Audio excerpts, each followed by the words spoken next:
প্ৰত্যেক 7 মিনিটত এগৰাকী মহিলাৰ মৃত্যু হয় সাৰ্ভাইকেল কেঞ্চাৰৰ কাৰণে আৰু ভাৰতত মহিলাৰ ভিতৰত সাৰ্ভাইকেল কেঞ্চাৰে দ্বিতীয় সঘনাই হোৱা কেঞ্চাৰ হিচাপে স্থান লাভ কৰিছে। এতিয়া এই সাৰ্ভাইকেল কেঞ্চাৰ প্ৰতিৰোধ কৰিবলৈ আমি কিবা কৰিব পাৰোঁ। সাৰ্ভাইকেল কেঞ্চাৰ কৰে হিউমেন পেপিলোমা ভাইৰাছে।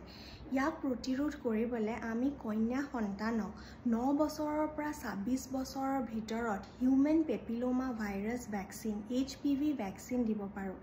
এই ভেকচিন 2টা ড'জত দিয়া হয় যদি 9 বছৰৰ পৰা 14 বছৰৰ ভিতৰত দিয়া যায় আৰু 3টা ড'জ দিব লাগে যদি 15 বছৰৰ পৰা 26 বছৰৰ ভিতৰত দিয়া যায়।